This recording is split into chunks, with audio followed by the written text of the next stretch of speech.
Chapter 9. Now Abimelech, son of Jerubbaal, went to Shechem, to his mother's kinsfolk, and said to them, and to the whole clan of his mother's family, Say in the hearing of all the lords of Shechem, which is better for you, that all 70 of the sons of Jerubbaal rule over you, or that one rule over you? Remember also that I am your bone and your flesh. So his mother's kinsfolk spoke all these words on his behalf in the hearing of all the lords of Shechem, and their hearts inclined to follow Abimelech, for they said, He is our brother.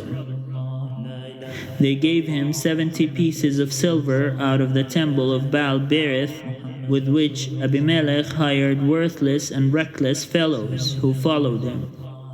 He went to his father's house at Ophrah and killed his brothers, the sons of Jerubbaal, 70 men, on one stone. But Jotham, the youngest son of Jerubbaal, survived, for he hid himself. Then all the lords of Shechem and all Beth Millo came together, and they went and made Abimelech king by the oak of the pillar at Shechem. When it was told to Jotham, he went and stood on the top of Mount Gerizim and cried aloud and said to them, Listen to me, you lords of Shechem, so that God may listen to you. The trees once went out to anoint a king over themselves. So they said to the olive tree, Reign over us. The olive tree answered them, Shall I stop producing my rich oil, by which mortals are honored, and go to sway over the trees? Then the trees said to the fig tree, You come and reign over us. But the fig tree answered them, Shall I stop producing my sweetness and my delicious fruit, and go to sway over the trees? Then the trees said to the vine, You come and reign over us. But the vine said to them, Shall I stop producing my wine that cheers mortals, and go to sway over the trees? So all the trees said to the bramble, You come and reign over us. And the bramble said to the trees, If in good faith you are anointing me king over you, then come and take refuge in my shade. But if not, let fire come out of the bramble and devour the cedars of Lebanon. Now therefore, if you acted in good faith and honor when you made Abimelech king, and if you have dealt well with Jerubbaal and his house, and have done to him as his actions deserved, for my father fought for you, and risked his life, and rescued you from the hand of Midian. But you have risen up against my father's house this day, and have killed his sons, 70 men on one stone, and have made Abimelech, the son of his slave woman, king over the lords of Shechem, because he is your kinsman. If I say you have acted in good faith and honor with Jerubbaal and with his house this day, then rejoice in Abimelech, and let him also rejoice in you. But if not, let fire come out from Abimelech and devour the lords of Shechem and Beth Millo. And let fire come out from the lords of Shechem and from Beth Millo and devour Abimelech.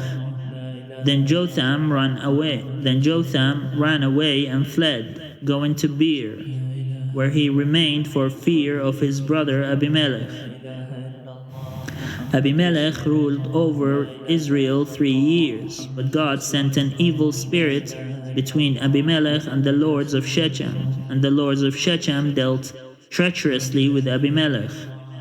This happened so that the violence done to the 70 sons of Jerubbaal might be avenged, and their blood be laid on their brother Abimelech, who killed them, and on the lords of Shechem, who strengthened his hands to kill his brothers. So out of hostility to him, the lords of Shechem set ambushes on the mountaintops. They robbed all who passed by them along that way, and it was reported to Abimelech. When Gal, son of Ebed, moved into Shechem with his kinsfolk, the lords of Shechem put confidence in him. They went out into the field and gathered the grapes from their vineyards, trod them, and celebrated. Then they went into the temple of their god, ate and drank, and ridiculed Abimelech. Gal, son of Ebed, said, "Who is Abimelech, and who are we of Shechem, that we should serve him? Did not the son of Jerubbaal and Zebul, his officers, serve the men of Hamor, father of Shechem? Why then should we serve him? If only this people were under my command. Then I would remove Abimelech. I would say to him, increase your army and come out." When Zebul, the ruler of the city, heard the words of Gal, son of Ebed, his anger was kindled. He sent messengers to Abimelech at Arumah, saying, "Look, Gal, son of Ebed, and his kinsfolk have come to Shechem, and they are stirring up the city against you. Now therefore, go by night, you and the troops that are with you, and lie in wait in the fields. Then early in the morning, as soon as the sun rises, get up and rush on the city, and when he and the troops that are with him come out against you, you may deal with them as best you can." So Abimelech and all the troops with him got up by night and lay in wait against Shechem in 4 companies. When Gal, son of Ebed, went out and stood in the entrance of the gate of the city, Abimelech and the troops with him rose from the ambush. And when Gal saw them, he said to Zebul, "Look, people are coming down from the mountaintops." And Zebul said to him, "The shadows on the mountains look like people to you." Gal spoke again and said, "Look, people are coming down from Tabor Erez, and 1 company is coming from the direction of Elon Meonanim." Then Zebul said to him, "Where is your boast now? You who said, 'Who is Abimelech, that we should serve him?' Are not these the troops you made light of? Go out now and fight with them." So Gal went out at the head of the lords of Shechem and fought with Abimelech. Abimelech chased him, and he fled before him. Many fell wounded, up to the entrance of the gate. So Abimelech resided at Arumah, and Zebul drove out Gal and his kinsfolk, so that they could not live on at Shechem. On the following day, the people went out into the fields. When Abimelech was told, he took his troops and divided them into 3 companies, and lay in wait in the fields. When he looked and saw the people coming out of the city, he rose against them and killed them.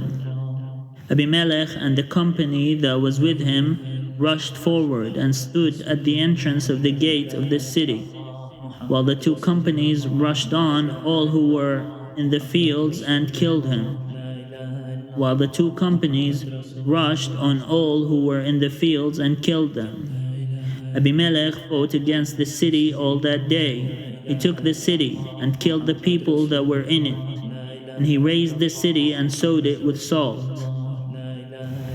When all the lords of the tower of Shechem heard of it, they entered the stronghold of the temple of El-Berith. Abimelech was told that all the lords of the tower of Shechem were gathered together. So Abimelech went up to Mount Zalmon, he and all the troops that were with him. Abimelech took an axe in his hand, cut down a bundle of brushwood, and took it up and laid it on his shoulder. Then he said to the troops with him, "What you have seen me do, do quickly, as I have done." So every one of the troops cut down a bundle, and following Abimelech, put it against the stronghold. And they set the stronghold on fire over them, so that all the people of the tower of Shechem also died, about 1,000 men and women. Then Abimelech went to Thebez and encamped against Thebez and took it. But there was a strong tower within the city, and all the men and women and all the lords of the city fled to it and shut themselves in, and they went to the roof of the tower. Abimelech came to the tower and fought against it, and came near to the entrance of the tower to burn it with fire. But a certain woman threw an upper millstone on Abimelech's head and crushed his skull. Immediately he called to the young man who carried his armor and said to him, "Draw your sword and kill me, so people will not say about me, 'A woman killed him.'" So the young man thrust him through, and he died. When the Israelites saw that Abimelech was dead, they all went home. Thus God repaid Abimelech for the crime he committed against his father in killing his 70 brothers. And God also made all the wickedness of the people of Shechem fall back on their heads, and on them came the curse of Jotham, son of Jerubbaal. محمد رسول الله لا إله إلا الله محمد رسول الله